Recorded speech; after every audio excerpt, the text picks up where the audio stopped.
اگست 1945 پہلا atom bomb جو امریکہ نے گرایا جاپان کے شہر ہیروشیما پر۔ امریکہ کا خیال تھا کہ اس نئی اور تباہ کن ٹیکنالوجی پر اس کی برتری بلا شرکت غیر برقرار رہے گی، لیکن صرف 4 برس بعد ہی روس نے ایٹمی دھماکہ کر لیا اور برطانیہ، فرانس اور چین بھی پیچھے نہ رہے، اور معروف سائنسدان آئنسٹائن کو یہ کہنا پڑا کہ ٹیکنالوجی نے یہ ممکن بنا دیا ہے کہ ماحول میں تابکاری کا زہر پھیل جائے اور دنیا میں حیات کا خاتمہ ہو جائے۔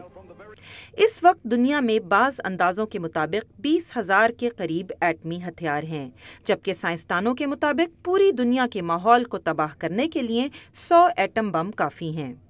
امریکہ اور روس نے سرد جنگ کے دوران ایٹمی ہتھیاروں کی دوڑ کو اپنی حفاظت کی ضمانت سمجھا، لیکن بعض ماہرین کا خیال ہے کہ دونوں ملک تباہ ہوتے ہوتے بچے۔ سرد جنگ کے دوران کئی دفعہ امریکہ اور روس ایٹمی جنگ کے انتہائی قریب پہنچ گئے تھے، جس سے دونوں ملک تباہ ہو جاتے۔ سرد جنگ ختم ہونے کے بعد بھی ایٹمی ہتھیاروں کا مسئلہ ختم نہ ہوا بلکہ مزید بڑھ گیا۔ 5 بڑی ایٹمی طاقتوں کے علاوہ مزید 4 ممالک اسرائیل، انڈیا، پاکستان اور شمالی کوریا نے ایٹمی ہتھیار بنا لیے، اور ایران نے یورینیم کی افزودگی شروع کر دی۔ لیکن ماہرین کے مطابق مسئلہ صرف ایٹمی ہتھیاروں کا ہی نہیں بلکہ خام ایٹمی مادے یعنی یورینیم اور پلوٹونیم کی حفاظت کا بھی ہے، خاص طور پر ایسے ممالک میں جہاں پہلے ہی سیکیورٹی کی صورتحال مخدوش ہو۔ اس کی ایک مثال میکسیکو ہے، جہاں منشیات فروشوں کے مسلح گینگز اور پولیس میں تصادم چلتا رہتا ہے۔ پاکستان ایک اور مثال ہے، جہاں ایسی جگہوں کے قریب دہشت گردی کے واقعات ہو چکے ہیں جہاں ایٹمی ہتھیار یا مواد رکھا جاتا ہے۔ چنانچہ سیول میں ہونے والی سربراہ کانفرنس کا ایک مقصد یہ بھی ہے کہ اس مواد کی سیکیورٹی کو یقینی بنایا جائے۔ آلرائٹ، عائشہ تنظیم کی رپورٹ آپ نے دیکھی۔ عائشہ، بہت ہی انٹرسٹنگ اور بڑی امپورٹنٹ انفارمیشن آپ نے دی نیوکلیئر ٹیکنالوجی کے بارے میں۔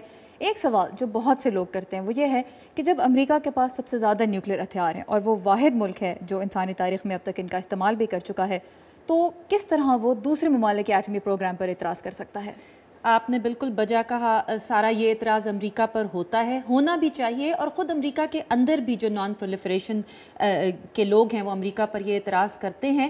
لیکن ساتھ ہی ماہرین یہ بھی یاد کراتے ہیں کہ 1968 میں جو NPT سائن ہوئی تھی، جو امریکہ نے بھی سائن کی تھی اور باقی بڑے ممالک روس اور چین وغیرہ جن کے پاس ہزاروں کی تعداد میں ہتھیار ہیں انہوں نے کی تھی، اس کا ایک مقصد یہ بھی تھا کہ نہ صرف یہ کہ نئے ملک ایٹمی ہتھیار نہ بنائے بلکہ جن کے پاس پہلے سے ہیں وہ بھی اپنے تعداد کم کر دیں۔ تو ہم نے گزشتہ 10-20 سال میں دیکھا کہ امریکہ اور روس نے اپنے ذخائر میں خاطر خواہ کمی کی۔ ابھی 2010 میں START 2 سائن ہوئی ہے، جس کے بعد مزید کمی ہوگی، اور امریکہ نے پہلی دفعہ 2010 کے بعد اپنی ایٹمی جو ہتھیاروں کی تفصیلات تھیں وہ پبلک بھی کر دیں۔ تو let's hope it gets better. All right, یہ بتائیے کہ اب ایران ایک ایسا ملک ہے جس کے نیوکلیئر پروگرام کے اوپر بہت زیادہ نکتہ چینی کی جاتی ہے، لیکن دوسری طرف اب اسرائیل کی جانب سے ایران پر حملے کی بات بھی ہو رہی ہے، تو اس ساری ریالٹی کو ایک دوسرے سے بہت خطرناک بات ہو رہی ہے۔ اگر اسرائیل نے ایران پر حملہ کیا تو اگر جنگ شروع ہوئی تو اس میں نہ صرف خطے کے دوسرے ممالک کودیں گے بلکہ شاید امریکہ بھی کود پڑے۔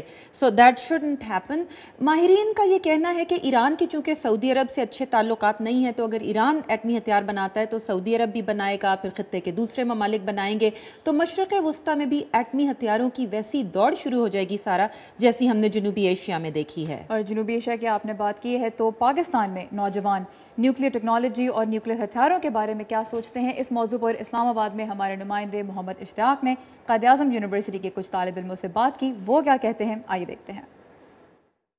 میری نظر میں اس کے جو رسک ہیں وہ اس کی جو یوزفلنس سے بھی زیادہ ہیں، کیونکہ اس کی وجہ سے آپ ہماری جو ہیومینٹی ہے اس کو بہت بڑا خطرہ ہے۔ کہا جاتا ہے کہ مسئلہ ہے ٹیررسٹ ایکسیس کر سکتے ہیں، لیکن جہاں تک میرا خیال ہے نہیں کر سکتے۔ یہ بہت مشکل ہے کیونکہ دہشت گرد ہیں وہ کیا پڑھے لکھے سائنٹسٹ تو نہیں ہیں، اور ان ڈیوائسز کو ہینڈل کرنے کے لیے اور ان کو استعمال کرنے کے لیے، ان کو ڈپلوائے کرنے کے لیے اور لانچ کرنے کے لیے سائنٹسٹ کی ضرورت ہوتی ہے۔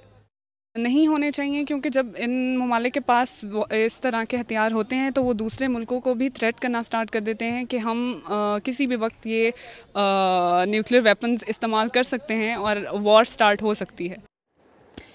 سارا، یہ جو اوپینین پاکستان سے آئی تھی ہم نے واشنگٹن میں ماہرین کے سامنے رکھی، ان کی آرا کے بارے میں آپ کو بتاتی چلوں. یہ جو انہوں نے بتایا کہ اس کا رسک اور اس کا فائدہ، یہاں ماہرین کا یہ کہنا ہے دیکھیں 100 کے قریب انڈیا کے پاس ہیں، 100 کے قریب پاکستان کے پاس ہیں. اگر دونوں ملکوں کے درمیان جنگ ہوتی ہے تو جو ملک بھی ہار رہا ہوگا اس پہ دباؤ ہوگا کہ وہ یوز کرے، اور ایک دفعہ شروع ہو گیا تو دونوں ملک یوز کریں گے. اگر اپنے آدھے بھی انہوں نے یوز کر لیے تو دونوں ملک میں 2 کروڑ لوگ تو فوراً مر جائیں گے. اس کے بعد تمام ماحول تباہ ہو جائے گا، فصلیں قابل نہیں رہیں گی، بیماریاں پھیل جائیں گی، مطلب آپ ان ملکوں میں رہ نہیں سکیں گے. تو پھر ایسے ہتھیار کا فائدہ کیا جو آپ استعمال نہیں کر سکتے. دوسری بات انہوں نے کی کہ ٹیررسٹ ایکسس نہیں کر سکتے. یہاں پہ ماہرین یہ یاد کرانا چاہتے ہیں کہ تمام ٹیررسٹ ان پڑھ جاہل نہیں ہوتے. القاعدہ کے سربراہ ایمن الظواہری ڈاکٹر ہیں، ہو سکتا ہے ان کی صفوں میں اور بھی لوگ ہوں، نیوکلیئر سائنٹسٹ بھی ہوں. اور تیسری بات یہ کہ اس سے بھی زیادہ بڑا خطرہ یہ ہے کہ جتنے زیادہ ہتھیار ہوتے ہیں، جتنا زیادہ مٹیریل ہوتا ہے، اتنا ہی زیادہ اس کی سیکیورٹی مشکل ہوتی ہے اور اس پہ خرچہ بہت آتا ہے. مثلا ابھی شاید کچھ سیورل بلین ڈالرز جو ہے پاکستان، بلین تو نہیں، سیورل ملین ڈالرز پر ایئر پاکستان جو ہے وہ لگاتا ہوگا ان کی سیکیورٹی پر.